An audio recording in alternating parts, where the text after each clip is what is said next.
Magandang araw sa inyong lahat. Ako po si Banat Bayat. Ito na nga pag-usapan natin ng mga may init na issues sa lipunan. Pag tama, palakpakan. Pag mali, banatan. Yo!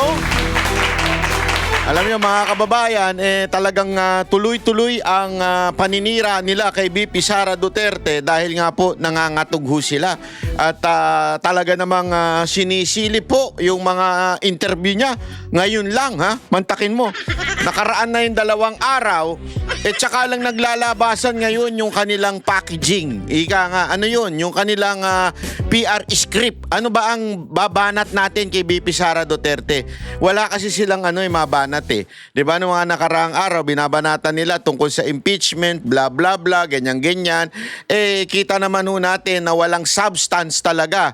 Kahit na pinagpipilitan ng Kamara na may substance yung kanilang pinasang impeachment o sa madaling salita ay may saysay, may laman, pero kita naman natin parang lata lang na maingay.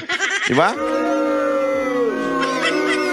Ganyan po kasi yung mga yan. Kasi ganun din ang utak nila. Parang lata, maingay. Pero walang laman. Ayun. Kaya ganun din ang impeachment. Yung kanilang mga issues sa confidential funds, alam naman natin kaya nga confidential funds dapat yan ay una-una ay hindi dapat yan pinag-uusapan in public. Kasi kung in public yan, hindi sana tinawag na lang public funds yan. Pero speaking of public funds, nako po, meron na atang nanakaw. Nako. Ipapakita natin ngayong araw na ito na tila meron ng nanakaw. Oh. Na tila meron ng naibulsa ang mga animal. Gago! Bakit kanyo? Eto. Habang sinusubukan nilang sabihin na si VP Sara Duterte, bakit niya sinabi na kinumpara yung eroplano, yung gera noong panahon ng COVID. Sinasabi nila iba naman daw usapan. Ang kalaban ngayon ay gera at himpapawid. Pero pinakita nga natin dun sa ating reel, kung hindi ko kayo nakapalo, follow nyo na, palo lang ng palo. Banat by 3.0 na. Bakit? Pangatlong beses na natin kung mag-create ng page. Lagi ho nilang nire-report dahil takot na takot sila sa katotohanan. Gago! Takot na takot sila kasi hindi tayo nababayaran tulad ng mga animal na media. Nababayaran. Gago!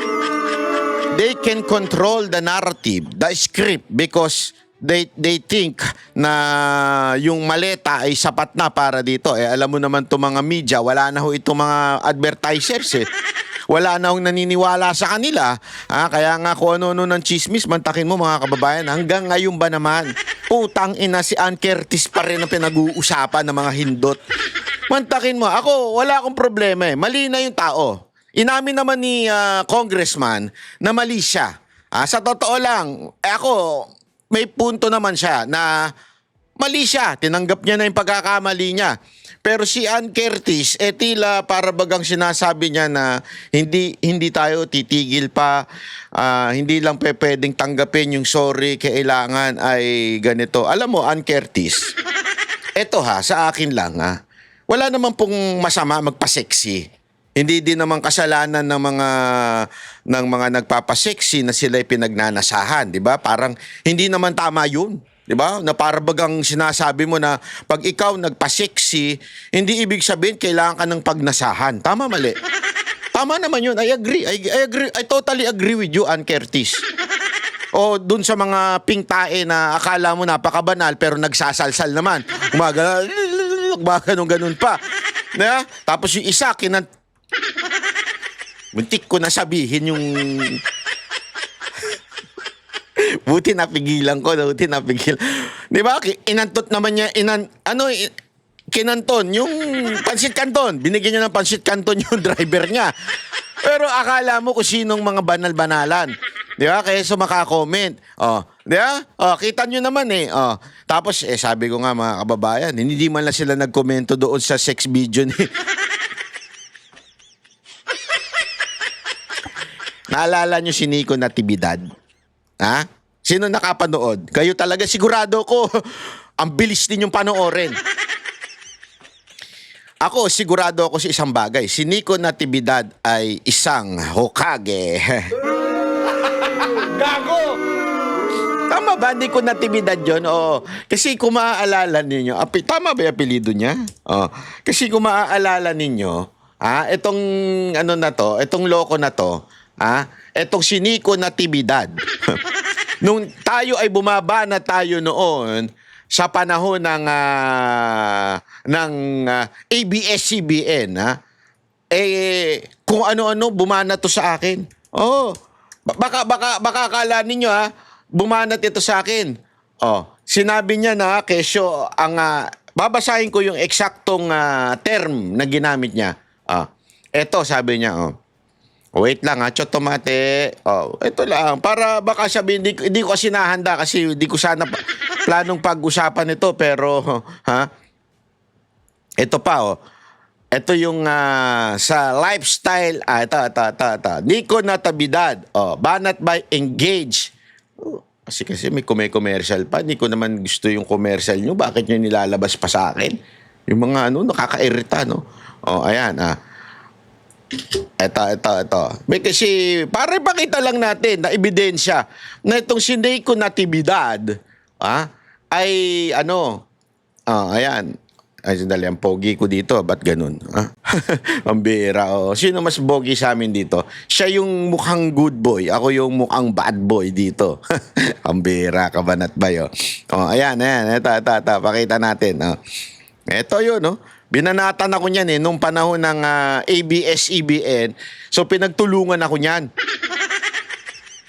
At ang binanggit niya dito sa article na ito, babasahin lang natin baka sabihin ninyo tayo nagsisinungaling Pero ito ang kanyang sinabi dito. Ayan, hashtag member Nico Natividad and Moco Uson's manager, Banat Bay. Wow. Had been engaged in word. Kapal tong si Banat Bay. Lahat daw binabanatan niya at walang tinuurungan. Dahil binanatan niya yung pagtitipon sa ABS. Kung wala ka talagang kinakota, ba't di mo banatan yung nagmamaning tao? Tapos meron pa siyang bandang dulo na tila sinabi niya, ayan Natividad after what retorted by addressing the kissing part of Banat Bay's reply, coming up with new nickname for the Uson manager. He said, eto sabi niya, ewan ko ba, sa lahat ng lalaki, ikaw lang ang gusto kong halikan. Balita ko kasi mayaman ka daw, kaya na-attract ako kasi nga bayad bay. Gago! Alam mo, Nico Natividad, makinig ka na maigi sa akin Kupal ka, makinig ka. Tinawag mo akong bayad bay. Hindi mo naman napatunayan yan. Okay? Yung mayaman part, depende yan kung ano ang perspective mo ng kayamanan. Ako, mayaman ako.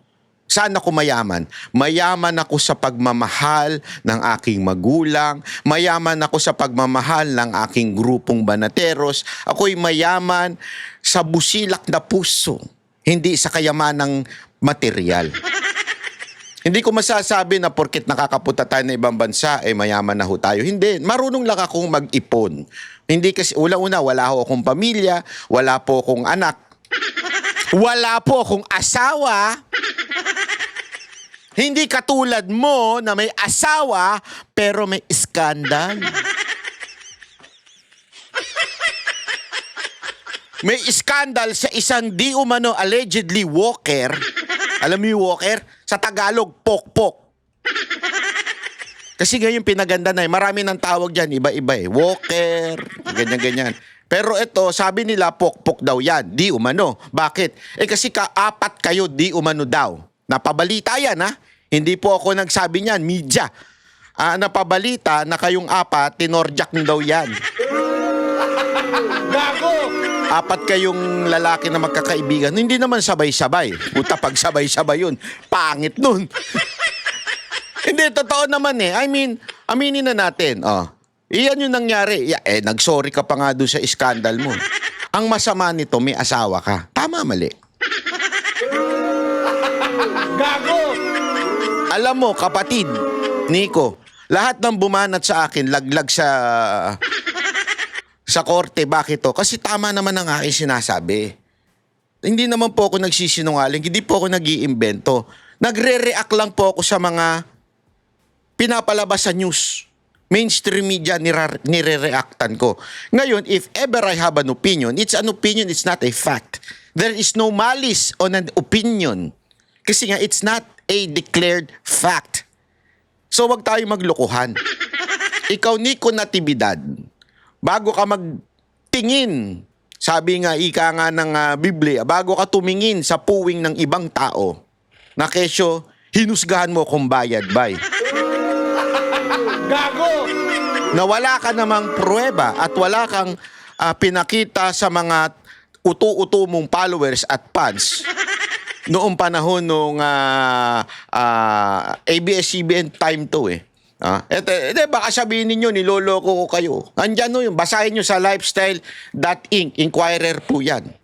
Yung World War namin dalawa. Makikita nyo dyan, nung ano ka, yung talo ka na, nag-ano ka na, tawag dito, nag-ano ka na, ad hominem ka na. Nung talo ka na sa usapan. Di ba? Bakit? Kasi nga, pag nag-ad hominem ang isang tao, kita niyo yan, tumutunog-tunog. Ibig sabihin, walang laman ang utak. Ikaw ay kilala bilang isang dilawang pinklawan, pero na-involve ka sa iskandal. Wala namang pumuna sa'yo. Yun ngang congressman, imahinasyon lang niya. Although, again, hindi na-justify, hindi ko na-justify sinabi ng congressman. Umamin naman yung congressman na mali siya. At sa akin, maybe yun yung nasa isip ng mga kalalakihan. Not me, hindi ko kursunada si Ann Curtis. Pero, it's out of line pagdating sa isang congressman. Tama naman yun. Out of line yung para sa isang congressman na dapat ay tinitingala at binibigyan ng karangalan. Pero out of line. Nag-sorry naman yung mama. Walang problema, nag-sorry. Pero nagtataka lang ako hanggang ngayon. Araw-araw, sinasalsal yung lintik na issue na yan. Di ba? Pero bakit ikaw? Dumaan na ilang araw, hindi ko nga napansin na may iskandal ka pala. Hanggang nakita ko doon sa newsfeed ko. Hindi yung skandal ha. Hindi ako nanonood ng mga ganyan. Ayoko yan. Hindi ko gusto yan. Pero ang galing mo, Brad. Gago! Sabi nga nung mga komento, dancer ka pala talaga. Gago! Pero at least, mga kababayan, napatunayan natin na hindi siya bayot. Di ba? Gago! Napatunayan natin kasi, pambihira, ang lupit niya, Brad. Hindi maalis sa isip ko. Ay, nako, Nico Natividad, babanat ka pa sa akin nun. Ayan, ang karma mo ngayon. No, di ba? Ang masama nito, may asawa ka daw. Totoo ba yan? May asawa ka? Tapos ginawa mo ito? Meaning, meron kang nilabag ng batas. Yun ang ibig sabihin nun, kung may asawa ka ha. Yun ang, I think, umamin ka naman na may asawa ka. So, ibig sabihin, may nilabag kang batas. Lawbreaker ka pala kung gayon. Tapos, ang lakas mo magsabi sa akin ng bayad, bay. Gago! Sana makarating sa'yo ito para magpaturo ako sa'yo. Gago! Panalo, may pasandal-sandal pa sa dingding. Gago! Ay nako, kung sino man yung babae siguro sabi ng babae, ang swerte-swerte ko naman. Nang swerte-swerte ko, ang gwapo-gwapo ni Nico Natividad. Gago! Pero I cannot believe it ha. Ako hindi ako maniwala eh. Hindi ako naniniwala na walker yung babae. Ibig sabihin, kailangan mo pa magbayad para lang may umano sa'yo. Gago!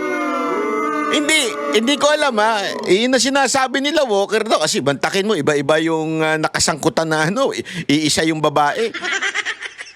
Ate, ilan na body count mo? Gago! Ang lupit mo ha. Ang pupugi ba ng mga nakuha mo?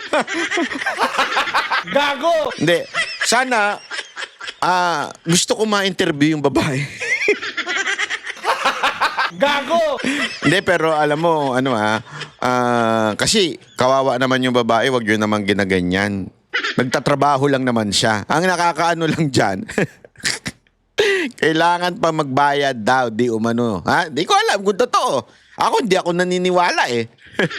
Kasi kagwapo ni ni Natividad eh. Lamang lang ng mga 3 paligo sa akin yan, pero ang gwapo-gwapo niyan eh. Diba? Mukha nga juta yan eh. Mukha nga ano yan eh, sa sobrang pogi niya, mukha na siyang tomboy eh. Alam mo yung tomboy na magaganda, tapos naging gwapo? Oo, ganun na itsura ni Nico Natividad eh. Huwag nyo na i-google. Baka naman hanapin nyo pa yung scandal. Huwag na kayong ganyan. Masatisfy na kayo sa asawa ninyo. Kaya pag may asawa, dyan na lang kayo. Huwag na kayo, kung gusto nyo ng huwag na kayo mag-asawa.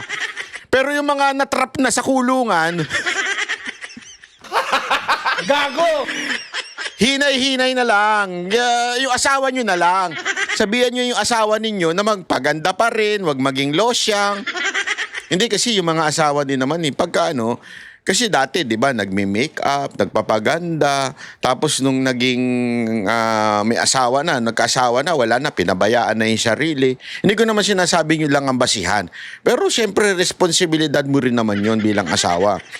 Pareho yun, sa lalaki, sa babae, responsibilidad mo na ikaw ay manatiling, hindi ko naman sinabing hindi tatanda kasi lahat naman tayo tumatanda eh. Hindi naman kasi sa pagtanda yan eh. I mean, in a relationship, when I say yung pagpapaganda, buo yan. From physical, spiritual, emotional, di ba? Yung kanyang karakter, yan ang pagpapaganda. Kasi alam nyo, sabi nga nila the best organ, the most seducting organ is not your organ. It's your character and brain. Yan ang tunay na nakakaganda sa relationship. Yung ugali at saka yung utak. Pag maganda kayo ang inyong mindset, maganda at masaya ang samahan. Unless yung asawa mo, Nico Natividad, ay hindi na okay sa'yo. Kasi bakit mo magagawa yan? At di umano, allegedly, sabi nung iba, walker daw. Bakit mo magagawang magbayad pa? Kung totoo man na walker yung babae, I do not know. Ako, I do not believe. Kasi sa gwapong yan, di ba? Ibig sabihin, bakit ganun? Are you not satisfied with your wife? How come? Di ba? Bakit di ka masaya dun sa wife mo? At kailangan mo kumuha ng iba? Tapos, ganyan? Tas ibibidyo mo pa? Hindi kasi sabi ko nga nagwali bayola siya eh. Bakit Wally Bayola? Sa mga nakakaalala, sabi nga nila, si Wally Bayola, biruan nila to ni nung isang kasama niya kung hindi sana lumingon si Wally Bayola, hindi nalaman na siya. Ito, tumitingin-tingin ka pa daw. Hindi ko alam, hindi ko napanood eh. Hindi ko napanood. Tumitingin-tingin ka pa daw sa camera, so para bagang alam mo. Anong klaseng fantasiya yan? Ibibidyo mo pa? May asawa ka ha? So, next time, wag na. Okay? I mean, wag nang ibidyo. Hindi sa wag nang ibidyo. Wag nang gumawa ng ganyang hindi maganda. Bakit ba natin naipasok to? Kasi nga, again, yung issue ngayon, tila yung kay Ann Curtis pa rin ang pinag-uusapan. Alam mo yun, na ang dami sana nating magandang pwedeng pag-usapan. Pero again, anong ginawa? Para matabunan yung kaisa-isang isyong hindi na na-resolve sa Pilipinas. Korupsyon sa flood control project. Actually, hindi nga lang flood control. Nagsanga-sanga na. Korupsyon di umano sa Bucor. Korupsyon di umano sa custom.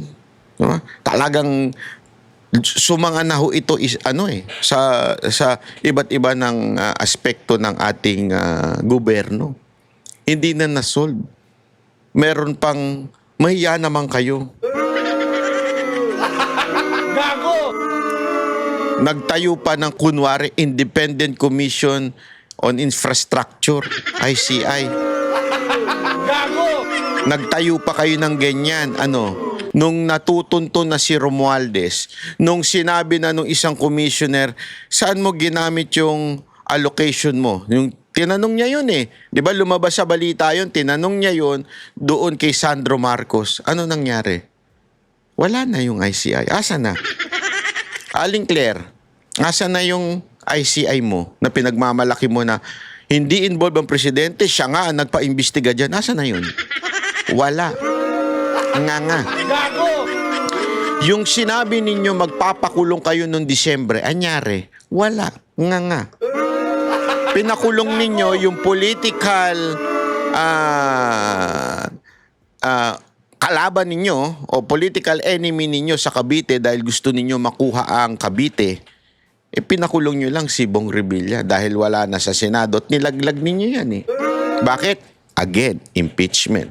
Hindi bumoto ang mga anak ni Bong Revilla sa impeachment ni VP Sara Duterte at yan ang consequence. Gago! So anong ibig ko lamang pong sabihin? Again, paulit-ulit. Eto na si Bernardo na aminadong nagnakaw. Bakit? Sinoli nga niya yung bahagyang perang ninakaw niya eh. 'Di ba? Sinoli nga niya sa gobyerno. Ginawa niyong WPS o yung witness. Hindi ko talaga Witness protection. Hindi pala WPS. Witness protection program pinasok niyo sa WPP. Magnanakaw ito. Confessed sabihin na natin nag-corrupt sa bayan. Pinakinggan ninyo, ginawa ninyong bayani, at mula sa kanyang statement, pinakulong nyo ang nananahimik na senador dahil yung kanyang mga anak ay hindi inimpeach si VP Sara Duterte. Yung magnanakaw ang ipinakulong, ang inyong ginagawang bayani, at yung nananahimik na inosente ay yun ang pinakulong ninyo. Ngayon ang tanong, merong nag-collaborate sa sinabi ni Zaldico na dati nyo na rin inakusahan na magnanakaw. Ngayon may nagka-collaborate sa kanyang 18, actually more than 18 daw ang lalabas, na security aid niya na personally, hindi third party, hindi second party, personally nakita ang nakawan. I mean, nakita niya. Ibig sabihin, sila mismo ang parte doon sa pagnanakaw. Sila mismo ang accomplish doon sa krimen. Sila ho ay umamin na nagdala kami ng maleta, na kami dito, nag-deliver kami kay ganito. Pero, anong ginawa ninyo? Ina ninyo. Dinimanda ninyo, pinapakulong ninyo, sinisiraan ninyo reputasyon. Kaya ako, nananawagan ako dito sa mga sundalo na ito. Huwag kayo mawalan ng loob. Ang lumalaban lamang sa inyo yung mga politiko. Pero ang karamihan ng taong bayan ay nasa likod ninyo. Hindi nyo lang alam, pero nasa likod ninyo ang taong bayan. Yung mga politiko na nabanggit ninyo, naturalmente, magdedemanda sila to protect their name, to say na we did not do it, or we did not receive any luggage na may pera. So, normal lang yun na magganon ng kanilang response. Pero ang taong bayan, nag-aantay sa inyo. Na ilabas nyo pa ang mga ebidensya, na ipakita nyo pa ang inyong mga, o sabihin nyo pa, i-reveal nyo pa ang inyong mga nalalaman. Kaya ako sa aking programa sa aming programa at sa aking programa ay handa kayo magsalita kung nanaisin ninyo. Pwede tayo mag-Zoom, tayo na lang. Kasi ayaw nyo pumunta dun sa amin dahil in danger daw kayo. I understand. Eto ngayon naman, ipapakita lang natin kung bakit tila ang sinasalsal lang nila ay itong issue na ito sa Middle East. Ito, papakita ko sa inyo. Alam mo, napakadali magpadala ng eroplano eh. Sa totoo lang. Alam nyo ba nung COVID na panahon, Madami ang na-stranded na mga tiga Davao City dito sa Manila. Napakadali. Nagkontrata kami ng commercial airline. Sabi namin, isasakay namin sila lahat, babayaran namin kayo using COVID funds. So, ilang beses namin ginawa iyon.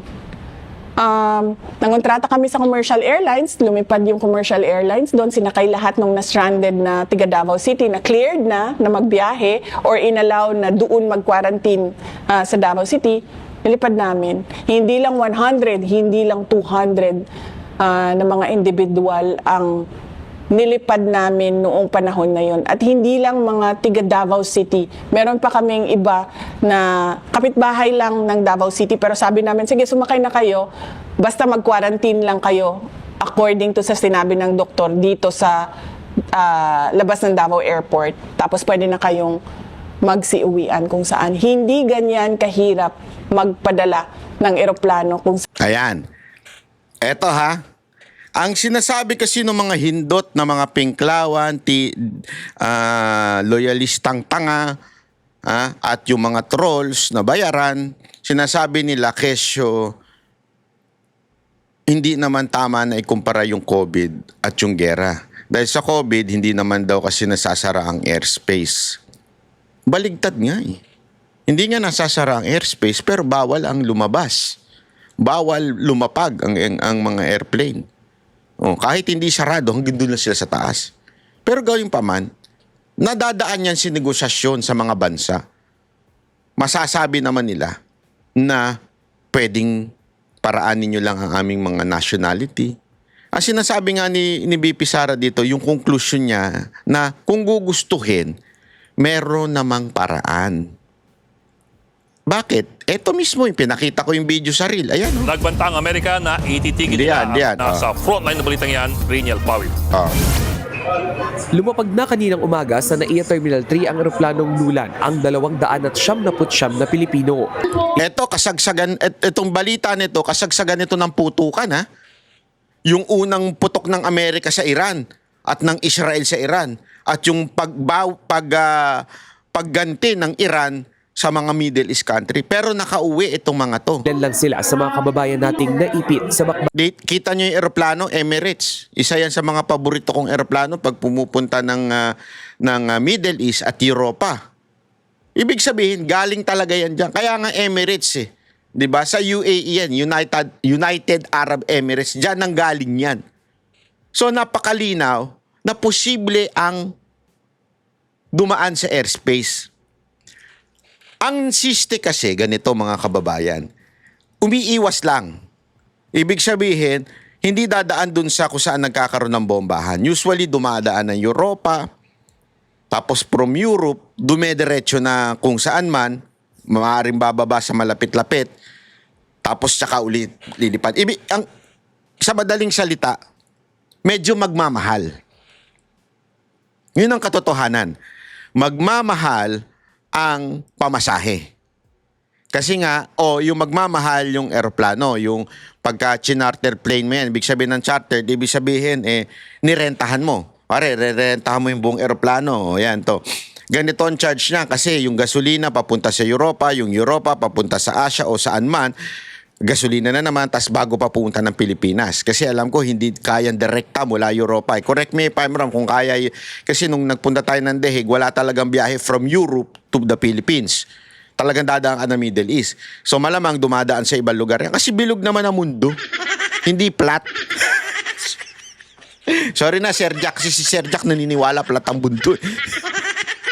Bilog yan. So pwedeng umikot yan. Kaya lang, mas mahal ang pamasahe. Ibig sabihin, mas mahal ang gasolina. Ang tanong, bakit ang daming palusot ang gobyerno?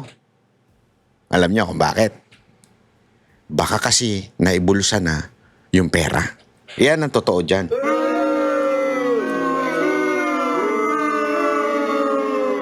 So baka na ibulsa na yung pera. Ba't ko nasabing naibulsa na? Ito, papakita ko sa inyo. Ito. Dali, sinisipon ako. Wala dito yung yung basahan tuloy. Yung nilalagay dito sa restaurant kasi nakita ko si FLM. Kadiri talaga itong maman to. Dugyot! Naalala ko, kinuha niya yung ano, hindi pa nasatisfy sa isa, dalawa pa ang ginamit niya. Suminga doon sa hayop yan talaga. Mga kababayan, please do not do that in other countries, ha? Parang awa nyo na, mga kababayan. That is so inappropriate. Kasi ginagamit yun sa bibig eh, di ba? Kahit ba sabihin natin laban eh, ginagamit yun. Yung nilalagay dito sa ano para, minsan dito nilalagay, pagka trip mo, minsan dito nilalagay sa lap, di ba? Yung gano'n, yung nakatiklop dito sa pag-restaurant na silalapag mo dyan para pagkakain ka, pag tumulo, hindi malalagyan yung pants mo, di ba? Hindi ka parang tumae, gano'n. So, kinuha niya yun. Suminga siya. Pagsinga niya, hindi siya nasatisfy, binaba niya, kumuha pa siya ng isa, suminga uli.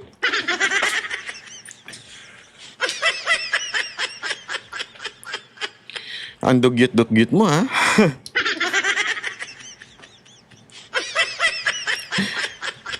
Ay, nako. Anyway, eto nga.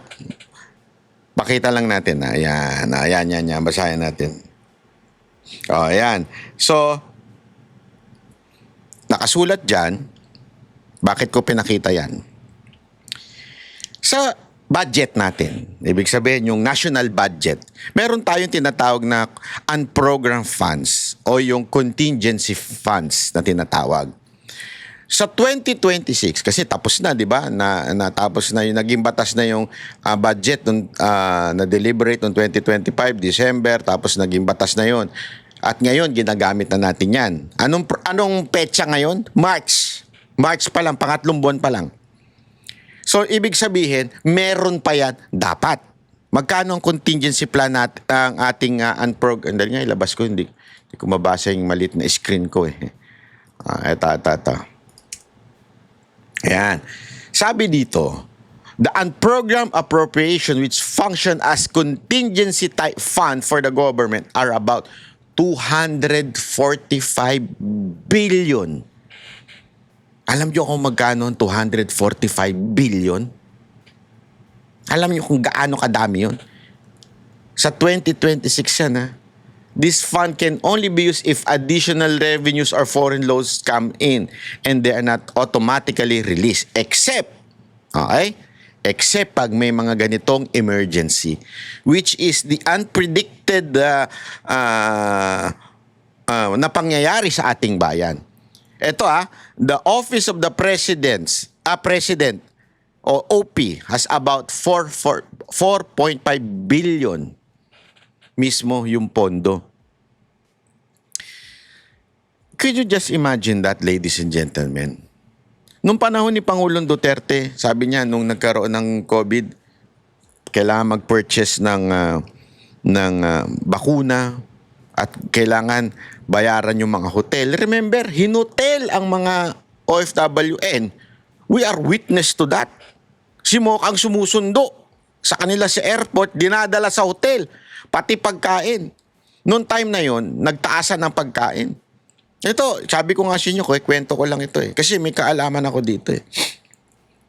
Siyempre, yung mga iba, dahil nga wala na silang mga restaurant, ang ginawa nila, yung mga sarili-sarili nila, gumawa sila, pero nagmahal ang pagkain. Sinabi ni Moca yan kay Pangulong Duterte na, boss, nagmahal yung pagkain kasi ganito. Kasi mahirap talagang kumuha ngayon. Paano yan? Hindi naman pwedeng puro Jollibee. Sa libo yun per day na hinahatiran ng pagkain. So hindi pwede naman Jollibee lang yan. At mahal din ng Jollibee. Pork sa 2 pieces na 3 beses kakain niya sa isang araw. Yung iba 4. Pero 3 lang ang dinideliver. Alam mo, sabi mismo ni Pangulong Duterte, just buy ASAP. Bumili kayo ASAP. I-deliver ninyo, alagaan ninyong OFW. Lahat ng hotel nirentahan ng gobyerno. Tapos ang sabi nga niya, paano ang gagawin ito? Kumuha tayo ng budget. Basta, kung kailangan ko ibenta yung... Basta may sinabi siyang kailangan niya ibebenta niya. Basta lang makakuha tayo ng budget. Sa totoo lang, mas malala noon. Noon kasi sarado ang ekonomiya, sarado ang lahat. Pero nagawa ng paraan.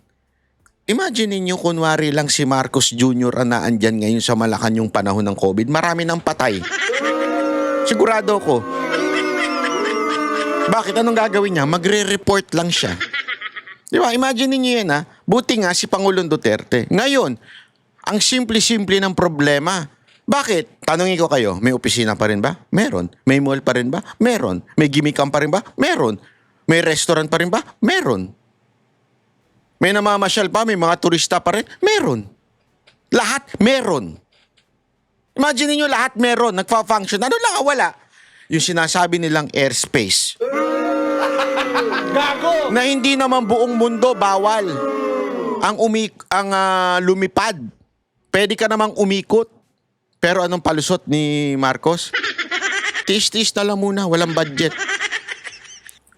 Tiis-tiis na lang, di ba? Meron nga lumalabas ngayon sa Bahrain. Ay sabi nung ni Jay, yung mismong I think tito niya na andoon at narinig mismo na sinasabi na wala daw budget. Anong walang budget?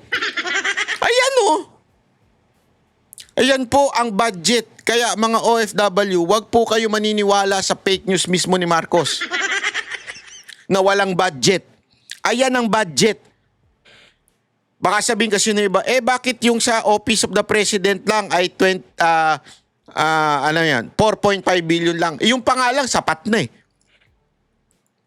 Pero the entire department, every department na agency, ibig sabihin yung DOE, DPWH, lahat siya meron tinatawag na contingency plan. Contingency fund. O yung tinatawag na unprogrammed funds.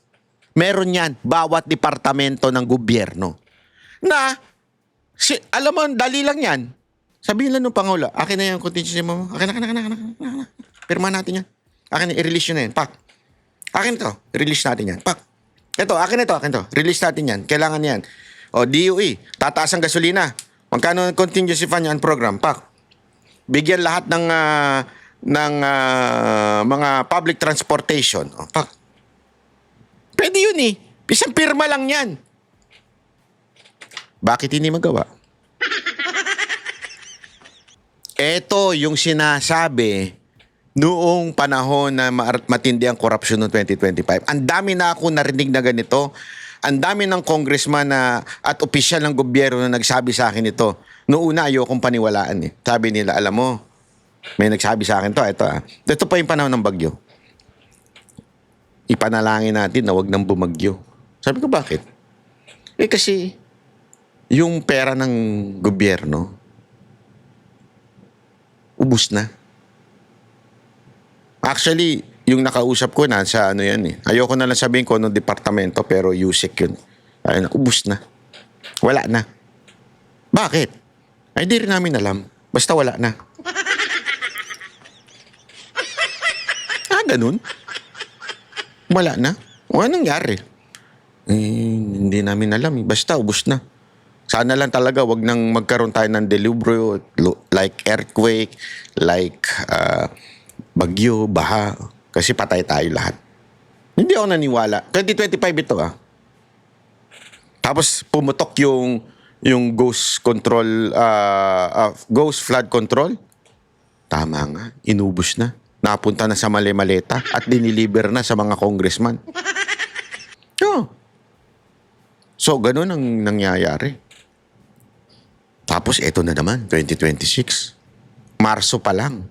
Asa na itong pera na to? Kaya nga sinasabi ko sa inyo, hindi mahirap ang Pilipinas. Ang gobyerno, hindi mahirap. Madaming pera ang gobyerno. Ang tanong, nasaan? Nasa maleta? Nasa bulsa? Nasa envelope?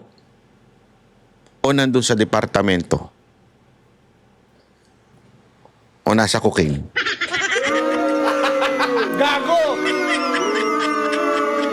Hindi, nagtatanong lang ako Kasi may mga nagsabi, yung mismong mga nag-deliver, ay sinabi nila na i-deliver na nila sa mga bahay ng mga congressman, sa bahay ng presidente daw, allegedly, sa bahay daw, di umano ni Romualdez. Gago! Eto na ba yung mali-maleta na yun? Kaya hindi maiuwi ang ating mga OFW? Hindi mabigyan ng suporta? Kasi ganito yun eh. Sabi nila, ayaw na nilang umuwi because wala naman sahod. Wala naman silang trabaho dito. Pwede naman silang gawa ng paraan, makipag-usap ng gobyerno sa gobyerno ng Dubai o gobyerno ng Bahrain, gobyerno ng Saudi na pakiusapan muna nila na pawiin muna ng 1 buwan ang ating mga OFW habang nagkakaroon ng matinding gera at babalik sa trabaho pagka sisiguraduhin babalik. Una, sigurado naman babalik yan. Sisiguraduhin babalik pagkatapos ng gera. Tapos, ang gawin ng gobyerno, habang walang trabaho ng 1 buwan, bigyan muna. Kaya. Kaya ho. Wag lang talagang nakawin, kaya. Kung may pera talaga na nag-i-exist, kayang gawin na bigyan ng trabaho o sahod etong mga tao na ito. Paano? Gagawa lang ng batas. Paano gagawa ng batas kung busy yung mga congressman nating na sa impeachment? Gago! Pwedeng pumirma ang presidente ng priority bills. O ito, lahat ng uuwi, lahat ng repatriated na OFW, may matatanggap na 100 for 1 month. After nun, ang agreement, kailangan bumalik sila doon sa kanilang mga employee. Kung gusto talaga, may paraan. Pero kung wala na, wala na. Ang dapat kasi doon, kung gusto, may paraan. Kung ayaw, may dahilan. Pero iba na sa Pilipinas. Kung gusto, may paraan. Kung wala na, wala na. Wala na. Anong kung wala na? Kung wala ng pera, wala na talaga. Wala na magagawa. Magre-report na lang ang presidente. Magiging reporter na lang siya. Huwag natin kakalimutan, may matindi tayong pera. Huwag kayong maniniwala mga kababayan, mga OFW na wala tayong pera.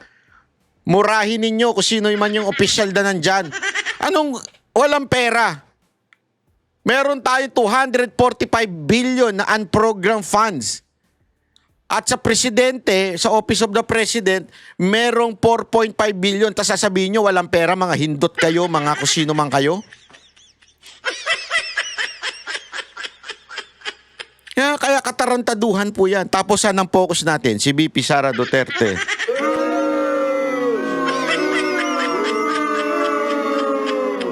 Di ba? Yun ang natin eh. Yun ang ating focus eh. Tingnan ninyo yung mga usapan sa sa media. Pero pag dumating, Ronald, sa punto, let's say, ma-impeach siya nung House, magta-trial sa Senado, of course, iba na yung makeup ng Senado ngayon, iba na rin yung Senate President natin. What do you think will happen there? Well, the battleground, I think, would be the Senate. I think yung 1/3 sa House ay doable. Lalo na ngayon, 54 congressman na yung pumirma sa Justice Committee. Ibig sabihin, na lang yung kailangan pagbaba sa plenary para makuha yung at least 1/3. Pero sa House, 2/3. So, and the majority in the House ay 15 lang. At hindi lahat ng 15 na yon ay critical or naging critical kay Vice President Sara. No? Kaya kakailanganin ng hindi lamang ng ebidensya, kung hindi kinakailangan ng pressure from all sides. Kung gusto nilang mag-succeed yung yung conviction, yung trial sa Senate. Ang maganda lang dyan ay sabi ni Senate President Tito Soto, pag umakyat sa kanila yung impeachment, ay forthwith, immediately, ay i-constitute nila yung sarili nila as an impeachment court. No? Yun ang promise ni Senate President Soto. Halata, itong propagandista ng mga dilaw. Hindi ho ito political analyst, propagandista po ito. Ito halatang pinupush niya na eh. Para bagang sinasabi niya na ang Senado should forthwith ipasa kaagad o pag-usapan kaagad yung impeachment. Tapos dito, para bagang sinasabi niya na, yung mga hindi critic ni VP Sara Duterte, mukhang Para bagang nilelabelan niya na. Style niya ito eh. Naalala ninyo yung tungkol sa China? Ito ho yun eh, yung Chinador. Kaya nga sabi ko sa inyo, hindi to political analyst, propagandista ho ito ng Dilaw. Dapat next time, ang pag-introduce nyo dito, hindi political analyst Llamas, dapat propagandista o propagandist ng Dilaw Llamas. Ano yung totoo? Huwag na tayo maglukuhan. Yung mukha mo, yung karakas mong yan. Pareho ni Jay, ni... Sino ba ito? Yung gumanon? Jim Paredes. Yun. Pareho kayo ng karakas. Di ba? Halata naman lakad mo pa lang. Gago! So anong ibig ko lang sabihin? Ito, mina-mindset niya na ho yung mga congressman. Hindi, papasayan sa Congress. Sa Senado, mukhang tagilid. Hindi naman mukhang tagilid. Mukhang kasi may mga hindi pa dyan makasara. Ay, may mga makasara pa dyan. Parang gano'n na sinasabi niya. Tapos pero si Soto, niya na. Para bagang inuunahan niya na. Sinasike niyo na yung mga dyan. Hindi, ito yan, ganito. Hindi, para ganun din na maging response. Alam mo naman, etong mga senador natin, takot din ito sa media. Ikalawa, kung mapapansin nyo, parang may binabackpedal yung Blue Ribbon dun sa mga senador na dapat sanang kasuhan. No? At least 3. So, ibig sabihin, something must be happening in the Senate. No? Something must be happening there in terms of negotiations. No? Wala naman akong naisip pahiwatig. Ang ko lang, parang mysterious na after all the investigations, after all the state witness, biglang natahimik yung mga dapat kasuhan ng mga senador. No? Is this because impeachment na aakyat sa kanila eventually, no? Perhaps in the next 2 months? Pero yung Queen's Gambit niya, no, or yung pag-a-announce niya na tatakbo siya sa 2028, I'm talking about VP Sara, of course, do you think waipek ito doon sa Kongreso? But do you think that will have more impact sa Senate? Since usually yung mga senador, yun yung mga, nag-aspire to higher office. Well, sa Congress, meron namang epekto. Sabi ko nga nung previous interview ko rito, ay nagsesend na ng feelers yung Sara Camp sa mga congressman na all is forgiven, all is forgotten. Yung mga banat nyo sa akin sa Quadcom, yung Ikaw lang nagsasabi niyan, walang sinasabi si BP Sara na ganyan. Yun daw yung parang inaano ni BP Sara dun sa pagde-declare niya. Parang all is forgiven. Walang sinabing ganyan. Alam mo kung ano yung sinabi niya? Makinig ka sa interview namin. Malinaw sinabi ni BP Sara Duterte, hindi siya nagtatanim ng galit. Pero, pananagutin niya talaga yung mga nagkasala. Pag naging presidente siya. Pero ang punto dito, wala siyang kinakausap. Wala siyang gustong mangyari doon sa kanyang pagdideclare. Nag-declare lang siya kasi nga, again, pinabanatan niyo naman ako. And I have decided, because kailangan ko itama yung mga pagkakamali ko, bakit ko pa patatagalin at magpapakit pa? At kung decided naman na ako. Yun yung sinabi niya eh. Hindi pa nanakot yan. As a matter of fact, paano ka makakapanakot kung wala ka namang kapangyarihan? Pangalawa, mas lalo ngang titindi yung motivation ng kalaban ni BP Sara Duterte to impeach her. Bakit? That's the only way na hindi siya manalo aside from the COMELEC. Dalawa lang naman ang hindi magpapanalo kay BP Sara Duterte. Impeach her para hindi na siya pwedeng tumakbo or mag-magic na naman si COMELEC chairman. Gago! Pero dito kesyo meron kayong strategy na binubuo na parang sinasabi na, kinukulayan ninyo eh. Unless ganyan kayo katanga sa analysis ninyo. pagpirma nyo doon sa previous impeachment, kakalimutan na yan. So long as hindi kayo pumirma sa impeachment ngayon. At kung sakaling pipirma kayo sa impeachment ngayon, there will be hell to pay. sa 2028 pag ako na yung presidente. So yun na yung mga messages nung Sara Duterte camp sa mga congressman. Kaya sigurado ko, hindi sila makakakuha ng 260 votes na nakuha nila last year sa impeachment ni Sara. Pero yung 30% ay doable, achievable yon. No? Yun yung sinasabi ko. Kaya in a way, may epekto naman sa Congress. Sa Senate, depende yan dahil yung mga senador ay you have 24 separate republics. So they will be deciding based on their political calculation. Ngayon, ang kanilang benepisyo ba ay sa pag-convict kay Sara o pag-absuelto kay Sara?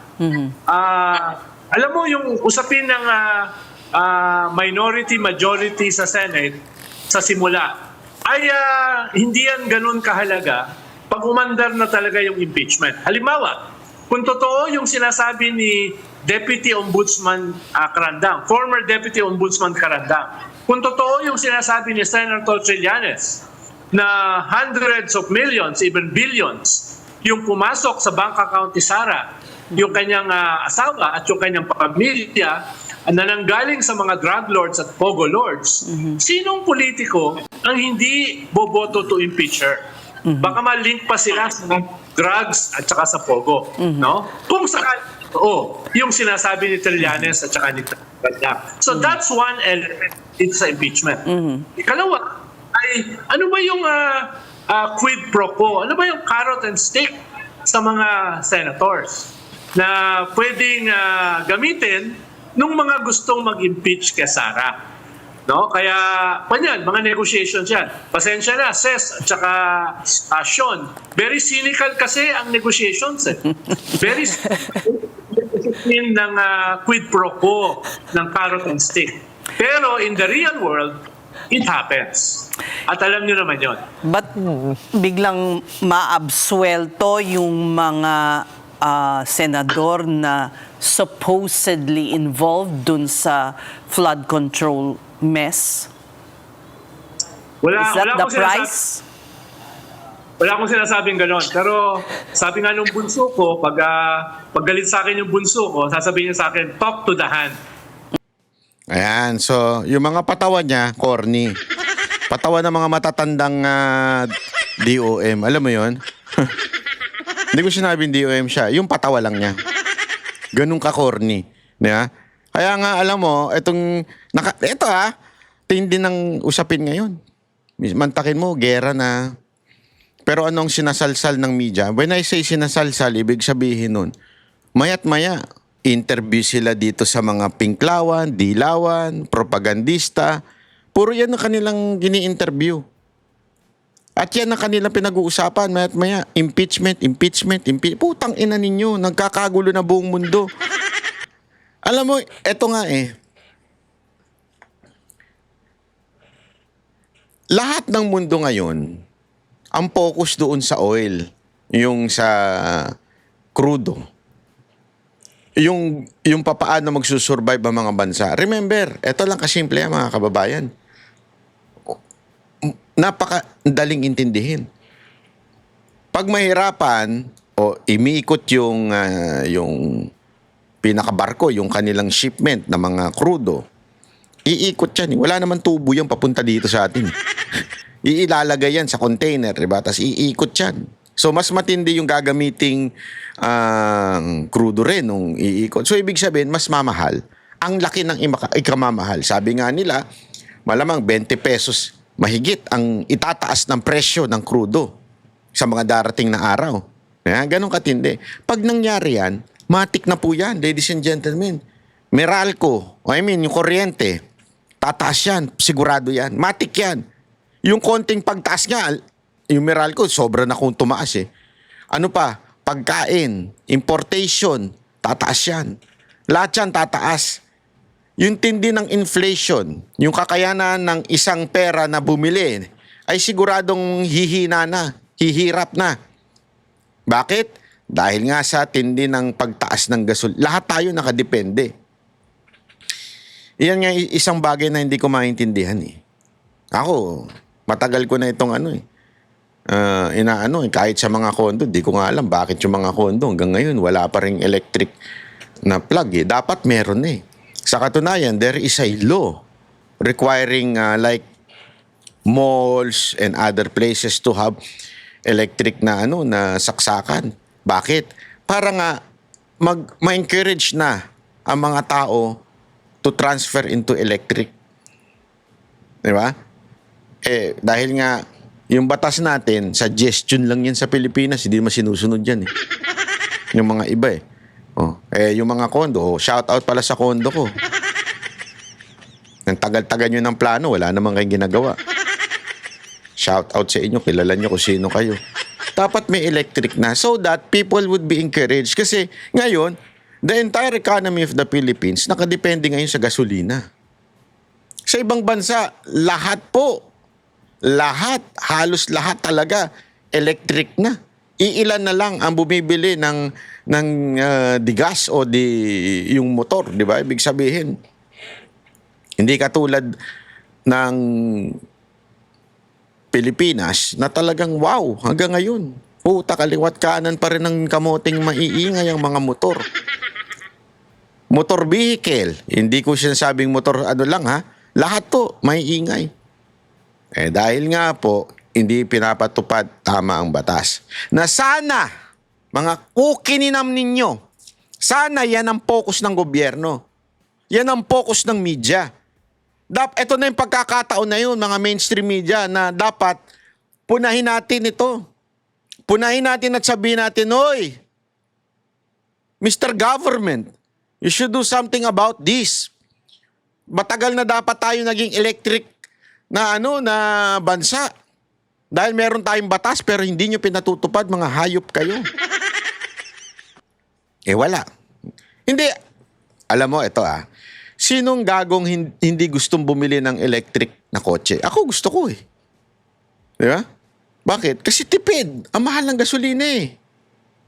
Pero bakit hindi magawa? Kasi hindi nga ini-implement yung dapat implement. Dapat kahit saan sana meron ng electric na Ang hirap pa rin hanggang ngayon. Nasa syudad na ako Paano pa kaya nasa mga probinsya? Di ba? Nasa main city na ako. Pero ang hirap pa rin kumuha ng electric na charger. So anong ibig ko lamang pong sabihin? Simpleng-simple. Kesa na sana ang pinag-uusapan kung paano natin masusurvive ang crisis ngayon. Ano pinag-uusapan? Yang impeachment. Hayop talaga. Gago! Pero hindi naman po lahat. Hindi naman po lahat. Hindi halimbawa, ito. Madali yung solusyon na kukunin natin sila at ilalagay natin sa Pilipinas. Ang tanong ko, anong trabaho sa Pilipinas? Yan. Buti pa ang SMNI. Panalo. Ay, sorry. Pala, no? Ang SMNI at ang mga taong katulad nila Malutikia ay ang pinag-uusapan yung papaano tayo magsusurvive, papaano na mangyayari sa bayan natin pagka patuloy ang gera na ito. Ano ang magtutulong sa kanila for the next 6 months? So that mabubuhay sila ng maayos kasama ng pamilya, kasi karamihan naman lahat ng nandyan na OFW may tinutulungan ng pamilya. So yung ripple effect nandun eh. At hanggat hindi klarado ang gobyerno, I mean, it's one thing to meet. It's another thing to act. Ang hina ng isang gobyerno really yung implementation. Maganda ang mga plano, pero paano natin i-implement yan? So, yun yung mga worries ko. Ayaw. Yan ang dapat pag-usapan. Ang gobyerno po natin, Buti pa ito si Admar, malupit. pero kapansin-pansin na wala ang presidente. Ang executive secretary po ang... Ito yung 3 days ago, I think 3 days ago, 2 days ago, naglabas ng picture, wala ang presidente. Nasa Pilipinas ang presidente niya, wala pa sa US. Sabi ko nga, grabe rin itong presidente to, wala talagang kwenta. Hindi na nga umatid ng sarili niyang cabinet meeting. Pagkatapos doon, pumunta pa ng Amerika. nanguna dito sa pagpupulong na ito. Anong basa niyo po rito po, Prof, considering sa mga netizen, sa mga nagkokomento, pinaghahanap po ang ating Pangulo? Ako'y nababahala kasi alam mo naman sa bureaucracia hindi aandar yan. Para na rin yan sa flood control project no? Walang gagalaw kundi ang presidente ang magmando. Nakakalungkot dahil kita mo ito, nagmi-meeting sila pero ang importante dyan yung mapa ng lugar. At mapa na nasa ng Pilipino at mapa na saan tayo dadaan kung sakaling magre-rescue tayo. Yung free conduct pass, napakahirap yan. Yan base sa closeness ng mga leader para sila mag-usap at para nila maayos ang mga problema. So ito nakakabahala kasi alam mo naman ang executive secretary, limited rin ang powers niyan, hindi katulad ng Pangulo. The fact na sinasabi nila na okay ang Pangulo, I mean, yung transparency, kailangan malaman yun kasi part ng problema kaya nadadagdagan ng risk yung crisis dahil ang dami mong kinukubli sa public. Huwag ka na lang sana magpakita na ganyan na meeting. Huwag ka na lang sige sana maging presidente. Mag-resign na lang siya, madam. Hindi, alam mo, yan isang bagay na nakakapagtaka eh. May lumabas na picture, wala siya. Gitna ng krisis, asan siya? Di ba? Hindi ito before before pumunta ng Amerika. Asan ang presidente niyan? Pero putang ina, maniwala ka. Wala sa mga dilawang tae ang nagsabing, asan ang presidente? Wala.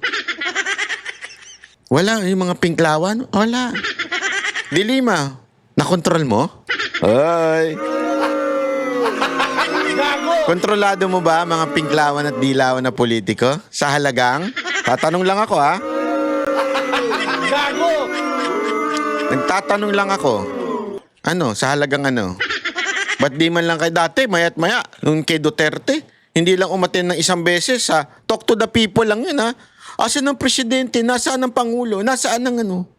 Ngayon, mismong nagkakagera, may krisis. Wala yung presidente.